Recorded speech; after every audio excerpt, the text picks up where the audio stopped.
right? We're going to keep it NBA, but we're going to talk about SGA. SGA is on the cusp of doing something that KD and Russ was not able to do, and that's bring a title to OKC, right? And the question is, can he do it? So I don't know if majority of people, maybe a lot of people don't know this, but in the NBA has been around for almost 80 years. In that 80 years, there's been 16 instances where an individual player has led the league in scoring and won MVP and won an NBA championship, right? It doesn't happen very often. Typically, your MVP isn't always the leading scorer, typically doesn't win the title. So to get the trifecta, it's only happened 16 times in NBA history, all right? Michael Jordan's done it 4, okay? And for those of you who are familiar with MJ and the Bulls, they got 6 titles. So out of them 6 titles, in 4 of them, he was the scoring champ, league MVP, and they won a ring. So, and this was back in the days when he was being told that scoring champions couldn't win championships. So clearly proved him wrong. Shai has an opportunity to make that happen for the 17th time in NBA history. And here's why I think he can do it. This team is different from the KD and Russ OKC teams, even the second iteration with Russ by himself, the MVP Russ. This team now in 2025 is a lot different, right?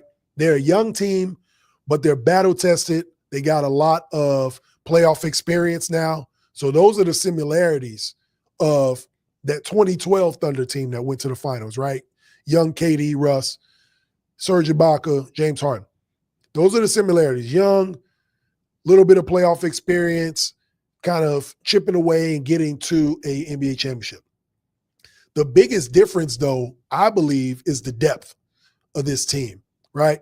The things that KD and Russ didn't have that this team does have is depth at all positions, especially on the defensive side of the ball, right? Shai doesn't have to go out and score 40 every night for them to win. You got Jalen Williams. You got Chet, we just alluded to. You got contributions off the bench. Caruso, you got veteran leadership off the bench.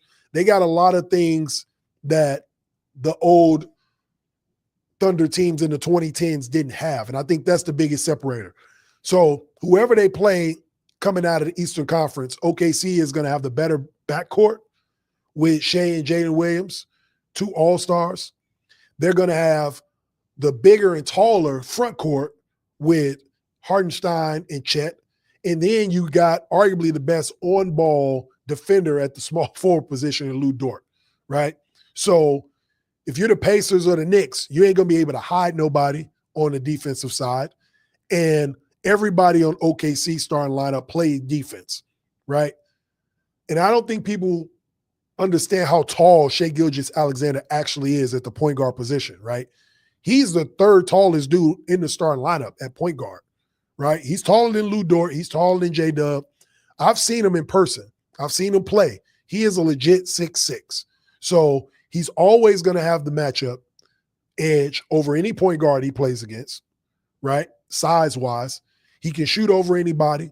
He can get to his spots. He has the footwork to get around bigger defenders, and he's tall enough to shoot over smaller defenders. He can get to the line, right? If he gets hot for the three-point line, there's no way to guard him. And he's a willing passer. And he'll defend on the other end, led the team in blocks in the regular season. So the only thing that I would say about his game, and me and my boys kind of talked about this over the weekend, is the foul situation. Now, I'm going to preface this by saying, I don't think he's hunting for fouls or looking for whistles. I don't think he's manipulating the rules like James Harden. He's not running down the court, holding people's arm and falling with them like Jalen Brunson does. But I don't like how they call fouls for him. So what I mean by that is when Shai is on the perimeter, because the refs call the games differently, right? If you're not familiar with how basketball games are called, anything above the free throw line or on the perimeter, you're not supposed to have contact or hand check the ball handler. So they're going to call it a little tighter above the free throw line, which is where Shai plays because he's the point guard. But when you get below the free throw line or when you get in the paint, they allow you to have contact and be a little more physical. What I don't like is that they call those same calls for him when he's driving to the hole or when he's playing around the rim. For one, you shouldn't be calling that anyway. And two, it's the playoffs, right? It's a contact sport. If he is going to the hole and he's initiating the contact, there shouldn't be a foul call. I'd rather it be a play on than any whistle at all, right? He's big enough to absorb the contact. So that's the one, if I had one critique about his game is he understands it. I mean, it's basketball IQ.